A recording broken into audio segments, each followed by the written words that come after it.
ಬಿಟ್ಟು ಹೋದ, ಯಾರೋ ಶೌಚಾಲಯಕ್ಕೆ ಬಂದಿದ್ದಾನೆ ಅಂತ ಅಂದ್ಕೊಂಡಿದ್ದೆ ಅಂತ ಶೌಚಾಲಯದ ಸಿಬ್ಬಂದಿ ಸಂತವೀರ್ ಸಿಂಗ್ ಹೇಳಿಕೆ ಕೊಟ್ಟಿದ್ದಾರೆ. ಆ ವ್ಯಕ್ತಿ ಬಂದು ಚೀಲ ಇಟ್ಟು ಹೋಗಿದ್ದನ್ನು ಅವ್ರು ನೋಡಿದ್ದಾರೆ. ಕ್ಯಾಶ್ ಟೇಬಲ್ ಸ್ಥಳದಲ್ಲಿ ಬ್ಯಾಗ್ ಇಟ್ಟು ಆತ ಹೋಗಿದ್ದಾನೆ. ಅನಂತರ ಪೊಲೀಸ್ ಬಂದು ಬ್ಯಾಗ್ ನೋಡಿದಾಗ ಜಿಲೆಟಿನ್ ಪತ್ತೆಯಾಗಿದೆ. ಸಾರ್ವಜನಿಕ ಶೌಚಾಲಯದ ಸಿಬ್ಬಂದಿ ಸಂತವೀರ್ ಸಿಂಗ್ ಈ ಹೇಳಿಕೆಯನ್ನು ಕೊಟ್ಟಿದ್ದಾರೆ.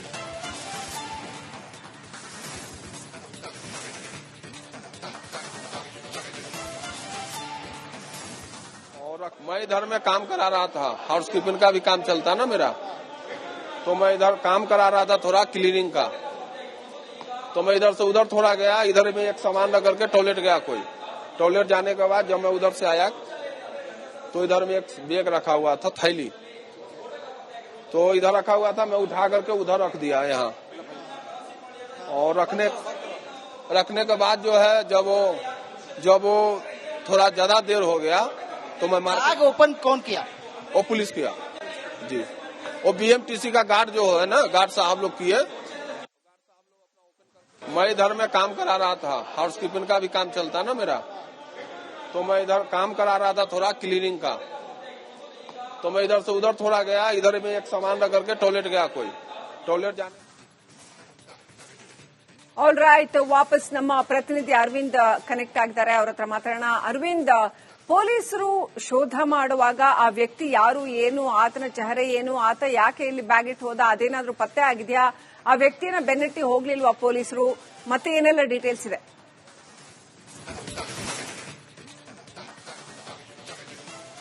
ಖಂಡಿತ ಶ್ರೀಲಕ್ಷ್ಮಿ, ಇವತ್ತು ಮಧ್ಯಾಹ್ನ 2 ಗಂಟೆಗೆ ಆ ವ್ಯಕ್ತಿ ಬರ್ತಾನೆ. ಇದೇ ಒಂದು ಪುರುಷರ ಶೌಚಾಲಯದ ಬಳಿ ಆ ಒಂದು ಬ್ಯಾಗ್ ನ ಆತ ಇಟ್ಟು ಹೋಗಿರುವಂತದ್ದು. ಅದಾದ ಬಳಿಕ ಈ ವ್ಯಕ್ತಿ ಆ ಬ್ಯಾಗ್ ಯಾರ್ದು ಅನ್ನುವಂತಹ ಒಂದು ಕೇಳುವಂತಹ ಮಾತನ್ನ ಇಲ್ಲಿರುವಂತಹ ಬಸ್ ಸ್ಟಾಪ್ ನ ಸಿಬ್ಬಂದಿಗಳು ಮಾಡ್ತಾರೆ. ಅದಾದ ಬಳಿಕ ಅವರಿಗೆ ಇವರು ತಿಳಿಸ್ತಾರೆ. ತಿಳಿಸಿದ ನಂತರದಲ್ಲಿ ಆ ಬ್ಯಾಗ್ ನ ಪರಿಶೀಲನೆ ವೇಳೆಯಲ್ಲಿ ಜಿಲೆಟಿನ್ ಕಡ್ಡಿಗಳು ಹಾಗೆ ವಿಸ್ಫೋಟಕ ಒಂದು ಏನು ಸಾಮಗ್ರಿಗಳಿರ್ತವೆ ಅವು ಲಭ್ಯ ಕೂಡ ಆಗುತ್ತೆ. ಅದಾದ ಬಳಿಕ ಪೊಲೀಸರು ಬರ್ತಾರೆ. ಆ ಒಂದು ಹಂತದಲ್ಲಿ ಆ ಅಪರಿಚಿತ ವ್ಯಕ್ತಿ ಏನಿರ್ತಾನೆ ಆತ ಮತ್ತೊಂದು ಬ್ಯಾಗ್ ನ ಇಡುವಂತ ಸಂದರ್ಭದಲ್ಲಿ ಓಡ್ ಹೋಗ್ತಾನೆ. ಆತನ ಪತ್ತೆಗಾಗೂ ಕೂಡ ಈಗಾಗಲೇ ಪೊಲೀಸರು ಶೋಧವನ್ನ ಮಾಡ್ತಾ ಇರುವಂತದ್ದು. ಸಿಸಿಟಿವಿ ಫುಟೇಜಸ್ ಗಳನ್ನ ಕಲೆ ಹಾಕುವಂತ ಕೆಲಸ ಮಾಡ್ತಾ ಇದ್ದಾರೆ. ಈ ಘಟನೆ ಏನ್ ನಡೀತು, ಘಟನೆ ನಡೆದಂತ ಸಂದರ್ಭದಲ್ಲಿ ಇದ್ದಂತಹ ಆ ಸಿಬ್ಬಂದಿಯನ್ನ ಮಾತನಾಡಿಸುವಂತ ಪ್ರಯತ್ನ ಮಾಡ್ತೀನಿ. ಇವರೇ ಅದಕ್ಕೆ ಪ್ರತ್ಯಕ್ಷ ದರ್ಶಿಯಾಗಿರುವಂತದ್ದು. ಸರ್, ನೀವು ಎಷ್ಟು ಗಂಟೆಗೆ ಆ ವ್ಯಕ್ತಿ ಬಂದ, ಏನಾಯ್ತು ಆ ಸಮಯದಲ್ಲಿ? 9:30 था भैया जी। इधर में रख करके चला गया था। मैं उधर काम कर रहा था थोड़ा, अधिकारी लोग आए थे, वो सीएम साहब का प्रोग्राम है ना, तो हम लोग उसमें थोड़ा व्यस्त रहते हैं इधर उधर थोड़ा। तो जी पुलिस नहीं, वो मैं इधर देखा तो थोड़ा काफी देर हो गया, तो मैं इधर से उठा करके इधर मार्केट चला गया था। मार्केट से आया तो इधर तब भी सामान मेरा इधर ही था। वो लमसम हम 1 बजे के आसपास में गार्ड साहब को बताए। हाँ, मैं सोचा कि कोई आएगा, कोई किसी का कुछ होगा, छूट गया होगा, ले जाएगा आकर के, तो आया नहीं। तो मैं सोचा कि गार्ड साहब को बता देते हैं, तो उनको बुला करके इधर में एक मिस्त्री है, उनको बुलाए, मैकेनिक साहब को। हम बोले ऐसे सब बात है, किसका सामान। गार्ड साहब आए तो उसको खोले। आपका नाम? मेरा नाम दीपक सिंह है। उसके बाद जो है 10 मिनट में पुलिस आए, वो अपना जो काम था वो लोग अपना अच्छा से किए, उसमें कोई दिक्कत नहीं है। जो ಶ್ರೀಲಕ್ಷ್ಮಿ, ಸುಮಾರು ಆ ಬ್ಯಾಗ್ ನ ಅಪರಿಚಿತ ವ್ಯಕ್ತಿ ಇಟ್ಟು 1 ಗಂಟೆ ಆದ ಬಳಿಕ ಕೂಡ ಆ ಬ್ಯಾಗ್ ಅಲ್ಲೇ ಇತ್ತು. ಯಾರಾದ್ರೂ ಬಂದು ಈ ಬ್ಯಾಗ್ ನ ತೆಗೆದುಕೊಂಡು ಹೋಗ್ತಾರೆ ಅನ್ನುವಂತ ರೀತಿಯಲ್ಲಿ ಈ ಸಿಬ್ಬಂದಿ ಆ ಬ್ಯಾಗ್ ನ ಮುಟ್ಟೋದಕ್ಕೆ ಹೋಗೋದಲ್ಲಿ ಪಕ್ಕದಲ್ಲಿ ಎತ್ತಿಡುವಂತಹ ಕೆಲಸವನ್ನು ಮಾಡ್ತಾರೆ. ಆದ್ರೆ 2 ದಿನಗಳ ನಂತರದಲ್ಲಿ ಸಿಎಂ ಅವರ ಒಂದು ಕಾರ್ಯಕ್ರಮ ಇದೇ ಒಂದು ಬಸ್ ಸ್ಟ್ಯಾಂಡ್ ನಲ್ಲಿ ಇರುತ್ತೆ. ಕಲಾಸಿಪಾಳ್ಯ ಬಸ್ ಸ್ಟಾಪ್ ಗೆ ದೊಡ್ಡನಶೆಟ್ಟಿ ಎನ್ನುವಂತಹ ಹೆಸರಿನ ಅಡಿ ಮರುನಾಮಕರಣ ಮಾಡುವಂತಹ ಕೆಲಸ ಇರುತ್ತೆ. ಆ ಒಂದು ಸಿಎಂ ಪ್ರೋಗ್ರಾಮ್ ಏನಿರುತ್ತೆ ಅದರ ನಿಮಿತ್ತವಾಗಿ ಭದ್ರತೆ ವ್ಯವಸ್ಥೆಯನ್ನು ನೋಡೋದಕ್ಕಾಗಿ ಸಿಬ್ಬಂದಿಗಳು ಬಂದಿರ್ತಾರೆ. ಪೊಲೀಸ್ ಸ್ಟಾಫ್ ಬಂದಾಗ ಆ ಅಪರಿಚಿತ ವ್ಯಕ್ತಿ ಇಲ್ಲಿಂದ ಪರಾರಿಯಾಗಿರುವಂತದ್ದು. ಬಹುಶಃ ಆ ವ್ಯಕ್ತಿ ಈ ಬ್ಯಾಗ್ ನ ಯಾರಿಗಾಗಿ ತಂದಿದ್ದ, ಯಾರಿಗದನ್ನ ರವಾನೆ ಮಾಡೋದಕ್ಕಾಗಿ ಆತ ಹೊರಟಿದ್ದ, ಬಸ್ ಸ್ಟಾಪ್ ಗೆ ಯಾವ ಕಾರಣಕ್ಕಾಗಿ ಆತ ಬಂದಿದ್ದ ಅನ್ನುವಂಥದ್ದಲ್ಲಿ ಸದ್ಯ ಈಗ ತನಿಖೆ ಮುಂದುವರೆದಿರುವಂತದ್ದು. ಆ ಅಪರಿಚಿತ ವ್ಯಕ್ತಿಗಾಗಿ ಸುತ್ತಮುತ್ತ ಸುಮಾರು 1.5 ರಿಂದ 2 ಕಿಲೋಮೀಟರ್ ನಷ್ಟು ಸಿಸಿಟಿವಿಗಳು ಏನಿದಾವೆ ಆ ಸಿಸಿಟಿವಿಗಳನ್ನ ಪರಿಶೀಲನೆ ಮಾಡುವಂತ ಕೆಲಸವನ್ನ ಪೊಲೀಸರು ಮಾಡ್ತಾ ಇರುವಂತದ್ದು. ಜೊತೆಗೆ ಎಫ್ಐಆರ್ ಕೂಡ ಈಗ ದಾಖಲಾಗಿದೆ. ಅಲ್ಲದೆ ಈ 2 ದಿನಗಳ ನಂತರದಲ್ಲಿ ಇದ್ದಂತಹ ಸಿಎಂ ಕಾರ್ಯಕ್ರಮ ಏನಿದೆ ಅದು ಒಂದು ವೇಳೆ ಪೋಸ್ಟ್ಪೋನ್ ಆಗುತ್ತಾ ಅಥವಾ ಈ ಕಾರ್ಯಕ್ರಮಕ್ಕೆ ಅಡ್ಡಿಯಾಗಿ ಈ ರೀತಿಯಾದಂತಹ ಒಂದು ದುರ್ಘಟನೆ ನಡೆದಿರುವಂತದ್ದು, ಇದರ ಹಿನ್ನೆಲೆ ಏನು, ಆ ವ್ಯಕ್ತಿ ಎಲ್ಲಿಯವ, ಈ ಎಲ್ಲಾ ಬಗೆಗೆ ಆಯಾಮದಲ್ಲೂ ಕೂಡ ತನಿಖೆ ನಡೀತಾ ಇದೆ. ಜೊತೆಗೆ ಆತನಿಗೆ ಈ ಕಾರ್ಯಕ್ರಮದ ಸುಳಿವು ಯಾವ ರೀತಿಯಾಗಿ ಸಿಕ್ತು ಅನ್ನುವಂತಹ ಹಂತದಲ್ಲೂ ಕೂಡ ತನಿಖೆ ನಡೀತಾ ಇದೆ. ಶ್ರೀಲಕ್ಷ್ಮಿ, ಅರವಿಂದ್, ಇನ್ನು ಈ ದೊಡ್ಡಣ್ಣ ಶೆಟ್ಟಿ ಅನ್ನೋ ಹೆಸರು ಬದಲಾವಣೆ ಕಾರ್ಯಕ್ರಮ ಏನಿದೆಯಲ್ಲ, ಈ ಹೆಸರು ಬದಲಾವಣೆಗೆ ಏನಾದ್ರೂ ವಿರೋಧ ಇತ್ತಾ? ಯಾರ್ದಾದ್ರೂ ವಿರೋಧ ಇತ್ತಾ? ಮತ್ತು ಈ ವ್ಯಕ್ತಿ ಒಬ್ಬನೇ ಇದ್ನಾ ಅಥವಾ ಆತನ ಜೊತೆ ಇನ್ಯಾರಾದ್ರೂ ಇದ್ರಾ? ಆ ಚೀಲನ ಅಲ್ಲಿಟ್ಟು ಹೋದಾಗ ತಗೊಂಡೋಗಕ್ಕೆ ಮತ್ತಾರಾದ್ರೂ ಬರೋರಿದ್ರ ಅಥವಾ ಆತ ಆ ಚೀಲನ ಯಾರಿಂದಾದ್ರೂ ಇಸ್ಕೊಂಡಿದ್ನಾ?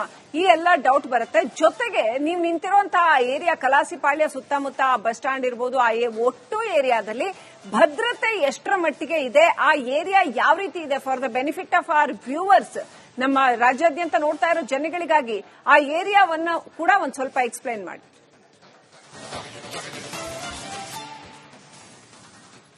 ಖಂಡಿತ ಶ್ರೀಲಕ್ಷ್ಮಿ, ದಿನನಿತ್ಯಲೂ ಕೂಡ ಸಾವಿರಾರು ಜನಸಂಖ್ಯೆಯಲ್ಲಿ ಈ ಒಂದು ಕಲಾಸಿಪಾಳ್ಯ ಒಂದು ಬಸ್ ಸ್ಟಾಪ್ಗೆ ಪ್ರಯಾಣಿಸಲು ಇಲ್ಲಿ ಬರ್ತಾರೆ. ಎರಡೂ ಬಸ್ ಸ್ಟ್ಯಾಂಡ್ ಇದೆ. ಅಂದ್ರೆ ಇಲ್ಲಿ ಕೆಎಸ್ಆರ್ಟಿಸಿ ಒಂದು ಭಾಗದಲ್ಲಿದೆ, ಮತ್ತೊಂದು ಭಾಗದಲ್ಲಿ ಬಿಎಂಟಿ ಬಸ್ ಸ್ಟಾಪ್ ಇರುವಂತದ್ದು.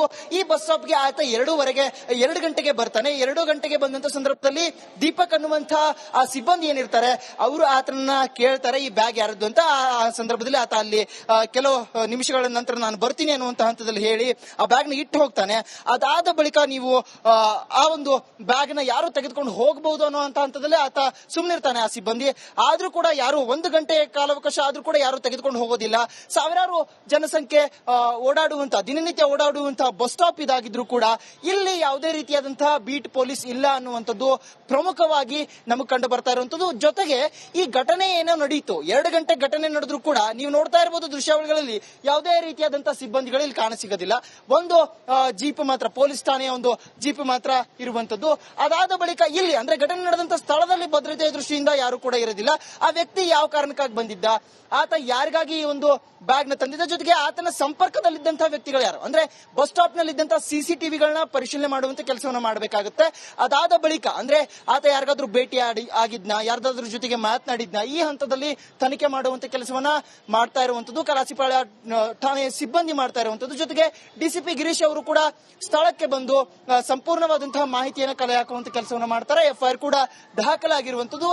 ಅಲ್ಲದೆ ಈ ಹಂತದಲ್ಲಿ ಅಂದ್ರೆ ಈ ವ್ಯಕ್ತಿಗೆ ಇಲ್ಲಿ ಸಿಎಂ ರ ಕಾರ್ಯಕ್ರಮ ಇರುವಂತದ್ದು ಯಾವ ರೀತಿಯಾಗಿ ಗೊತ್ತಾಯ್ತು, ಜೊತೆಗೆ ಸುಮಾರು 3 ದಿನಗಳಿಂದ ಕೂಡ ಇಲ್ಲಿ ಭದ್ರತೆಯ ದೃಷ್ಟಿಯಿಂದ ಚೆಕಿಂಗ್ ಮಾಡ್ತಾ ಇರ್ತಾರೆ ಪೊಲೀಸ್ ಠಾಣೆ ಸಿಬ್ಬಂದಿ. ಇವತ್ತು ಈ ರೀತಿಯಾದಂತಹ ಘಟನೆ ಆಯ್ತು. ಎಲ್ಲಿ ಈ ಒಂದು ಭದ್ರತಾ ವೈಫಲ್ಯ ಆಯ್ತು ಅನ್ನೋ ಹಂತದಲ್ಲಿ ತನಿಖೆ ಕೂಡ ನಡೀತಾ ಇರುವಂತದ್ದು. ಶ್ರೀಲಕ್ಷ್ಮಿ,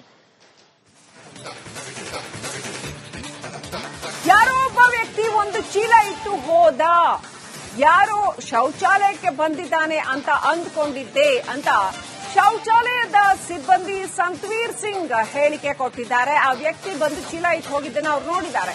ಕ್ಯಾಶ್ ಟೇಬಲ್ ಸ್ಥಳದಲ್ಲಿ ಬ್ಯಾಗ್ ಇಟ್ಟು ಆತ ಹೋಗಿದ್ದಾನೆ. ಅನಂತರ ಪೊಲೀಸ್ ಬಂದು ಬ್ಯಾಗ್ ನೋಡಿದಾಗ ಜಿಲೆಟಿನ್ ಪತ್ತೆಯಾಗಿದೆ. ಸಾರ್ವಜನಿಕ ಶೌಚಾಲಯದ ಸಿಬ್ಬಂದಿ ಸಂತವೀರ್ ಸಿಂಗ್ ಈ ಹೇಳಿಕೆಯನ್ನ ಕೊಟ್ಟಿದ್ದಾರೆ.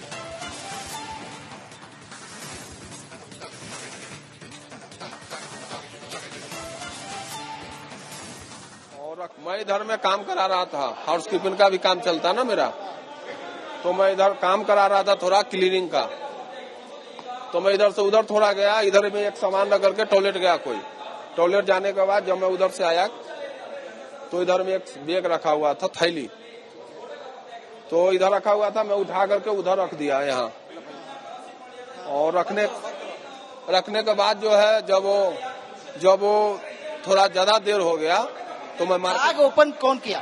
वो पुलिस किया जी. वो बीएमटीसी का गार्ड जो है ना, गार्ड साहब लोग किए.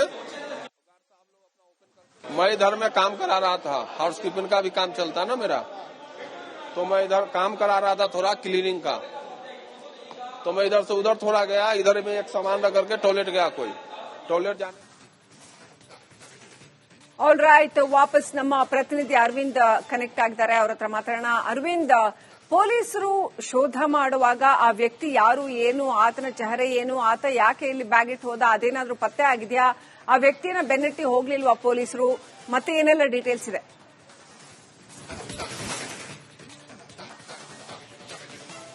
ಖಂಡಿತ ಶ್ರೀಲಕ್ಷ್ಮಿ, ಇವತ್ತು ಮಧ್ಯಾಹ್ನ 2 ಗಂಟೆಗೆ ಆ ವ್ಯಕ್ತಿ ಬರ್ತಾನೆ. ಇದೇ ಒಂದು ಪುರುಷರ ಶೌಚಾಲಯದ ಬಳಿ ಆ ಒಂದು ಬ್ಯಾಗ್ ನ ಆತ ಇಟ್ಟು ಹೋಗಿರುವಂತದ್ದು. ಅದಾದ ಬಳಿಕ ಈ ವ್ಯಕ್ತಿ ಆ ಬ್ಯಾಗ್ ಯಾರ್ದು ಅನ್ನುವಂತಹ ಒಂದು ಕೇಳುವಂತಹ ಮಾತನ್ನ ಇಲ್ಲಿರುವಂತಹ ಬಸ್ ಸ್ಟಾಪ್ ನ ಸಿಬ್ಬಂದಿಗಳು ಮಾಡ್ತಾರೆ. ಅದಾದ ಬಳಿಕ ಅವರಿಗೆ ಇವರು ತಿಳಿಸ್ತಾರೆ. ತಿಳಿಸಿದ ನಂತರದಲ್ಲಿ ಆ ಬ್ಯಾಗ್ ನ ಪರಿಶೀಲನೆ ವೇಳೆಯಲ್ಲಿ ಜಿಲೆಟಿನ್ ಕಡ್ಡಿಗಳು ಹಾಗೆ ವಿಸ್ಫೋಟಕ ಒಂದು ಏನು ಸಾಮಗ್ರಿಗಳಿರ್ತವೆ ಅವು ಲಭ್ಯ ಕೂಡ ಆಗುತ್ತೆ. ಅದಾದ ಬಳಿಕ ಪೊಲೀಸರು ಬರ್ತಾರೆ. ಆ ಒಂದು ಹಂತದಲ್ಲಿ ಆ ಅಪರಿಚಿತ ವ್ಯಕ್ತಿ ಏನಿರ್ತಾನೆ ಆತ ಮತ್ತೊಂದು ಬ್ಯಾಗ್ ನ ಇಡುವಂತ ಸಂದರ್ಭದಲ್ಲಿ ಓಡ್ ಹೋಗ್ತಾನೆ.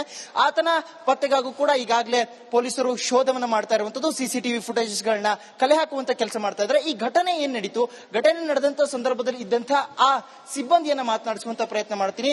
ಇವರೇ ಅದಕ್ಕೆ ಪ್ರತ್ಯಕ್ಷದರ್ಶಿ ಆಗಿರುವಂತದ್ದು. ಸರ್, ನೀವು ಎಷ್ಟು ಗಂಟೆಗೆ ಆ ವ್ಯಕ್ತಿ ಬಂದ, ಏನಾಯ್ತು ಆ ಸಮಯದಲ್ಲಿ? लमसम 9:30 था भैया जी। ಯಾವ ತರ ಇದ್ದ ನೋಡೋದು? इधर में रख करके चला गया था। मैं उधर काम कर रहा था थोड़ा। अधिकारी लोग आए थे, वो सीएम साहब का प्रोग्राम है ना, तो हम लोग उसमें थोड़ा व्यस्त रहते हैं इधर उधर थोड़ा। तो जी पुलिस नहीं, वो मैं इधर देखा तो थोड़ा काफी देर हो गया, तो मैं इधर से उठा करके इधर मार्केट चला गया था। मार्केट से आया तो इधर तब भी सामान मेरा इधर ही था।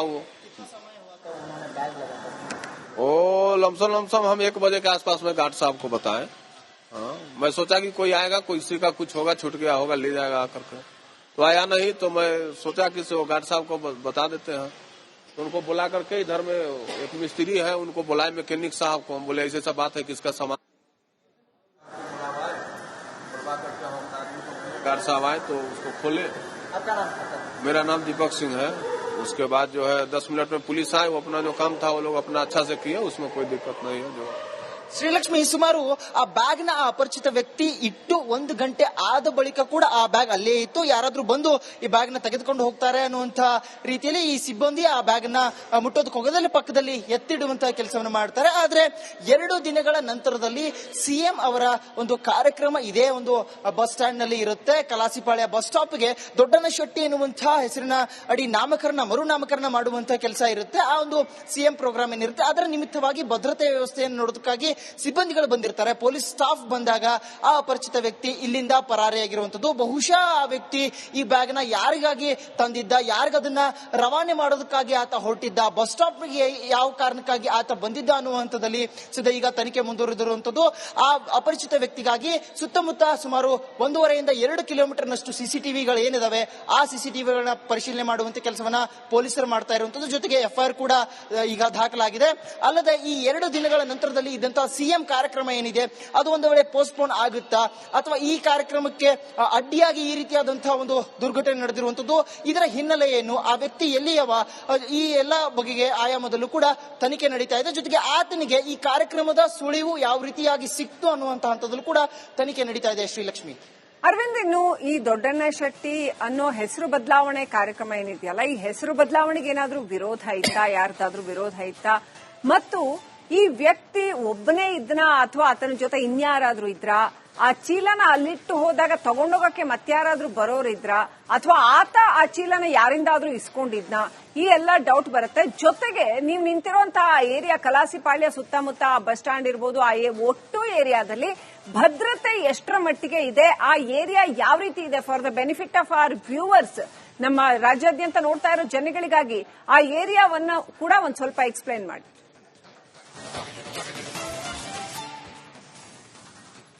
ಖಂಡಿತ ಶ್ರೀಲಕ್ಷ್ಮಿ, ದಿನನಿತ್ಯಲೂ ಕೂಡ ಸಾವಿರಾರು ಜನಸಂಖ್ಯೆಯಲ್ಲಿ ಈ ಒಂದು ಕಲಾಸಿಪಾಳ್ಯ ಒಂದು ಬಸ್ ಸ್ಟಾಪ್ಗೆ ಪ್ರಯಾಣಿಸಲು ಇಲ್ಲಿ ಬರ್ತಾರೆ. 2 ಬಸ್ ಸ್ಟ್ಯಾಂಡ್ ಇದೆ. ಅಂದ್ರೆ ಇಲ್ಲಿ ಕೆಎಸ್ಆರ್ಟಿಸಿ ಒಂದು ಭಾಗದಲ್ಲಿದೆ, ಮತ್ತೊಂದು ಭಾಗದಲ್ಲಿ ಬಿಎಂಟಿ ಬಸ್ ಸ್ಟಾಪ್ ಇರುವಂತದ್ದು. ಈ ಬಸ್ ಸ್ಟಾಪ್ಗೆ ಆತ 2 ಗಂಟೆಗೆ ಬರ್ತಾನೆ. 2 ಗಂಟೆಗೆ ಬಂದಂತ ಸಂದರ್ಭದಲ್ಲಿ ದೀಪಕ್ ಅನ್ನುವಂತ ಆ ಸಿಬ್ಬಂದಿ ಏನಿರ್ತಾರೆ ಅವರು ಆತನನ್ನ ಕೇಳ್ತಾರೆ ಈ ಬ್ಯಾಗ್ ಯಾರದ್ದು ಅಂತ. ಆ ಸಂದರ್ಭದಲ್ಲಿ ಆತ ಅಲ್ಲಿ ಕೆಲವು ನಿಮಿಷಗಳ ನಂತರ ನಾನು ಬರ್ತೀನಿ ಅನ್ನುವಂತ ಹಂತದಲ್ಲಿ ಹೇಳಿ ಆ ಬ್ಯಾಗ್ ನ ಇಟ್ಟು ಹೋಗ್ತಾನೆ. ಅದಾದ ಬಳಿಕ ನೀವು ಆ ಒಂದು ಬ್ಯಾಗ್ ನ ಯಾರು ತೆಗೆದುಕೊಂಡು ಹೋಗಬಹುದು ಅನ್ನುವಂತ ಹಂತದಲ್ಲಿ ಆತ ಸುಮ್ಮನಿರ್ತಾನೆ ಆ ಸಿಬ್ಬಂದಿ. ಆದ್ರೂ ಕೂಡ ಯಾರು 1 ಗಂಟೆ ಕಾಲಾವಕಾಶ ಆದ್ರೂ ಕೂಡ ಯಾರು ತೆಗೆದುಕೊಂಡು ಹೋಗೋದಿಲ್ಲ. ಸಾವಿರಾರು ಜನಸಂಖ್ಯೆ ಓಡಾಡುವಂತ ದಿನನಿತ್ಯ ಓಡಾಡುವಂತಹ ಬಸ್ ಸ್ಟಾಪ್ ಇದಾಗಿದ್ರು ಕೂಡ ಇಲ್ಲಿ ಯಾವುದೇ ರೀತಿಯಾದಂತಹ ಬೀಟ್ ಪೊಲೀಸ್ ಇಲ್ಲ ಅನ್ನುವಂಥದ್ದು ಪ್ರಮುಖವಾಗಿ ನಮಗೆ ಕಂಡು ಬರ್ತಾ ಇರುವಂತದ್ದು. ಜೊತೆಗೆ ಈ ಘಟನೆ ಏನೋ ನಡೆಯಿತು, 2 ಗಂಟೆ ಘಟನೆ ನಡೆದ್ರು ಕೂಡ ನೀವು ನೋಡ್ತಾ ಇರಬಹುದು ದೃಶ್ಯಾವಳಿಗಳಲ್ಲಿ ಯಾವುದೇ ರೀತಿಯಾದಂತಹ ಸಿಬ್ಬಂದಿಗಳು ಇಲ್ಲಿ ಕಾಣಸಿಗೋದಿಲ್ಲ. ಒಂದು ಜೀಪ್ ಮಾತ್ರ, ಪೊಲೀಸ್ ಠಾಣೆಯ ಒಂದು ಜೀಪ್ ಮಾತ್ರ ಇರುವಂತದ್ದು. ಅದಾದ ಬಳಿಕ ಇಲ್ಲಿ ಅಂದ್ರೆ ಘಟನೆ ನಡೆದಂತ ಸ್ಥಳದಲ್ಲಿ ಭದ್ರತೆಯ ದೃಷ್ಟಿಯಿಂದ ಯಾರು ಕೂಡ ಇರೋದಿಲ್ಲ. ಆ ವ್ಯಕ್ತಿ ಯಾವ ಕಾರಣಕ್ಕಾಗಿ ಬಂದಿದ್ದ, ಆತ ಯಾರಿಗಾಗಿ ಈ ಒಂದು ಬ್ಯಾಗ್ ನ ತಂದಿದ್ದ, ಜೊತೆಗೆ ಆತನ ಸಂಪರ್ಕದಲ್ಲಿದ್ದಂತಹ ವ್ಯಕ್ತಿಗಳು ಯಾರು ಅಂದ್ರೆ ಬಸ್ ಸ್ಟಾಪ್ ನಲ್ಲಿ ಇದ್ದಂತಹ ಸಿಸಿಟಿವಿಗಳನ್ನ ಪರಿಶೀಲನೆ ಮಾಡುವಂತ ಕೆಲಸವನ್ನ ಮಾಡಬೇಕಾಗುತ್ತೆ. ಅದಾದ ಬಳಿಕ ಅಂದ್ರೆ ಆತ ಯಾರಿಗಾದ್ರೂ ಭೇಟಿ ಆಗಿದ್ನ, ಯಾರ್ದಾದ್ರೂ ಜೊತೆಗೆ ಮಾತನಾಡಿದ್ನ, ಈ ಹಂತದಲ್ಲಿ ತನಿಖೆ ಮಾಡುವಂತ ಕೆಲಸವನ್ನ ಮಾಡ್ತಾ ಇರುವಂತದ್ದು ಕಲಾಸಿಪಾಳ್ಯ ಠಾಣೆಯ ಸಿಬ್ಬಂದಿ ಮಾಡ್ತಾ ಇರುವಂತದ್ದು. ಜೊತೆಗೆ ಡಿಸಿಪಿ ಗಿರೀಶ್ ಅವರು ಕೂಡ ಸ್ಥಳಕ್ಕೆ ಬಂದು ಸಂಪೂರ್ಣವಾದಂತಹ ಮಾಹಿತಿಯನ್ನು ಕಲೆ ಹಾಕುವಂತ ಕೆಲಸವನ್ನ ಮಾಡ್ತಾರೆ. ಎಫ್ಐಆರ್ ಕೂಡ ದಾಖಲಾಗಿರುವಂತದ್ದು.